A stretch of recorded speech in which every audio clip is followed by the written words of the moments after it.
there are so many things that happen now.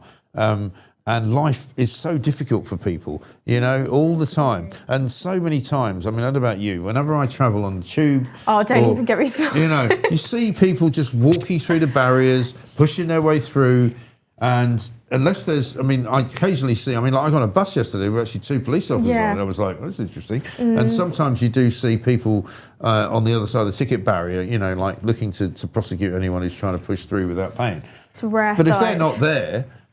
It's happening all the time. Yeah, it's a rare sight. And you feel stupid for paying, don't you? You do. And it happens to me all the time, and it drives me insane. And people always comment, oh, it doesn't bother you, it doesn't bother you. Yeah, it does, though, because when you go and buy your ticket and you're there putting your ticket through while other people are just walking through, it makes you feel like such an idiot. Yeah, exactly. I mean, even the other day I saw someone, quite literally, where you scan your ticket, they actually stood on it and did a flip over. Really? And I said to the security working for the tube, they don't do anything, do they? I said to them, well, what can we do? Stop them? You Why could are you stop there? them? Yeah. And that's the thing, it's like, what is their job? Because they're saying they can't actually stop people who bunk the train. Yeah. I think I've seen once someone shout at someone when they went through, and that's it. But then it just makes more people do it because they see people get away with it. I actually grabbed a guy once, Really? because I was in Burnham Market, I'd had a couple of drinks, and I saw this guy coming through, and he was obviously... I mean, I don't want to say he was obviously a migrant, but he was obviously a migrant. And I just grabbed him and I was like, pay your bloody fare. And he sort of went to sort of come after me, and I was just like, I looked mad enough for him to leave me alone. No, fair enough. I mean, I said to someone the other day, I was on the tube and they were on the phone call, they were on the phone on a call really loudly, and they were speaking in a different language. I said to them, I was like, are you from here? And they said, no. I said, oh, okay, we don't really talk out loud here on our phones on public transport. Good for you. And they're like, okay.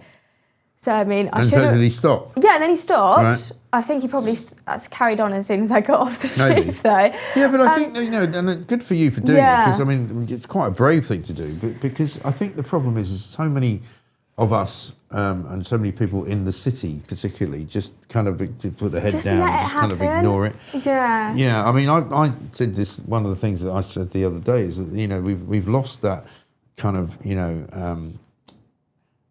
almost just good manners that we used to have. Just I don't know if you saw that. For other people. Did you see that video the other day of the woman who was trying to walk up the stairs? Yeah. And there was a guy wouldn't get out of the way, and she was like, she had a walking stick, and she was like, I just need some, and he's like, I'm just sitting here, you just have to go around me. That was heartbreaking. It was just horrific, right? I had a similar thing the other day where a woman gets on the train, on the tube, and she had a walking stick, and all the seats were taken. But the guy at the end, and in the seat that you're supposed to give up, was an Indian guy, and he didn't move. And I thought to myself, should I go up to him and go, would you mind getting out your bloody seat, mate? To give her the seat.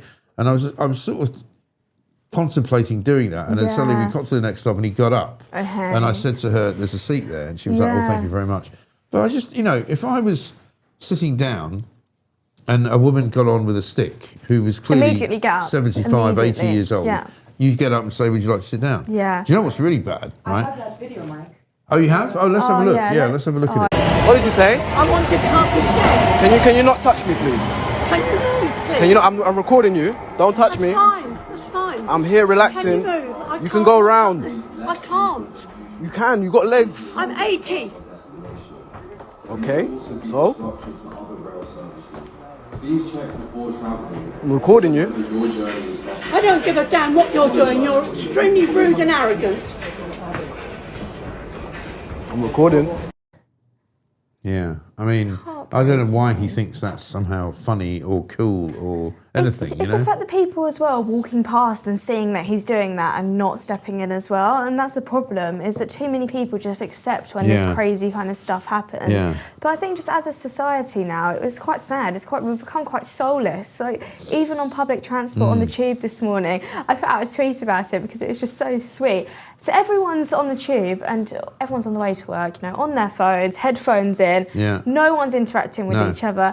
And then this little boy got on. He must have been around 6 or something, completely by himself. Oh, really? And he had a really nice shirt on, and he came on with his Nokia. And his parents had obviously gave to him, and he was trying to phone his mum, but he was just looking around at everyone, and I just thought, it's so sad now as a society that we kind of all just get on public transport or we go somewhere and we all just sit on our phones and we don't talk to each other. And I think that young boy coming on and just looking around and being so intrigued by everyone really opened my eyes to that. Yeah, I mean, you occasionally get something that warms the cockles of your heart. I mean, the thing that I find slightly troubling now is that I'll get on sometimes, I'll go to the gym and come out, I'll get into Bond Street, and I'll get on the train, and people, and a couple of times young women get up and go, would you like a seat? I'm like, I'm fine. What do you mean? Yeah, what do I look like? I'm old? Do I look like I'm that old? I mean, please. I did that to someone once, and they said, I'm fine, I don't need a seat. Okay, all right, sorry. I know, this is what happens to us all. Let's talk about a couple of other stories, though, since you're here, because NHS maternity units. Right, we hear all the time. We've got a story today saying junior doctors are now going to be given yet more money. They're going to end up getting paid effectively now in excess of £100,000 a year. Yeah. Right, but we're told as well, in a piece in the Mail, that NHS maternity units are now literally not fit for purpose. And if you're a young woman about to have a child, or if you're, having your second child, your third child, it must be terrifying. I mean, I've sort of, I've had 4 kids. It's all in the past for me. But if I was now a young father saying, right, or father to be, now we have to go into this maternity unit, you'd be really worried about it, wouldn't you? Yeah, you would be. And I think basically nothing in the NHS is working. I have a family member in hospital at the moment, and just seeing the state of the NHS, it's awful, isn't it? It's actually really, really sad. And you see on the weekends as well, they just completely stop. Nothing gets done at all. Right. And you have no idea what's going on. And everything is just so slow. Everything just takes so long to do. Right. And it's clear they don't have enough staff at all. Right. And they don't have enough resources. They have nothing. Right. And they're being overstretched. And yet they have £200 billion a year from the government. And this is what drives me insane. What are they doing with it? This is actually what drives me insane when people always go, just give the NHS more money. They just need more money. No, they don't. There needs to be a complete restructure of the NHS because it's not fit for purpose and it's not working at the moment.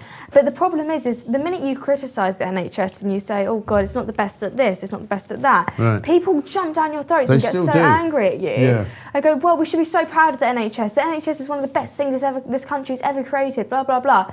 So, okay, fine, but we should be able to criticise it, because it's not perfect at all. Same with a lot of our institutions. We should always be allowed to criticise it. And when people say it's free, it's not free. People pay for it when they pay for tax. Of course it is. When they pay their tax. Well, 25% of your income tax goes to fund the NHS. Exactly. 25%. So when people see, and I don't think that people would actually mind paying more tax if they saw that our public services were actually working and that they were just not even good, just actually decent and worked. I don't think people would mind. But when people see so much money coming out every single month and going towards things that they see not fit for purpose and not working, which is, I think, is a completely fair conclusion when you look at the state of the NHS. I know, absolutely shocking. We're going to talk to William Yarwood. William Yarwood, of course, who is the head of campaigns at Taxpayers Alliance. I just went on his Twitter account to see what he's been saying, and there's an interview with you on it.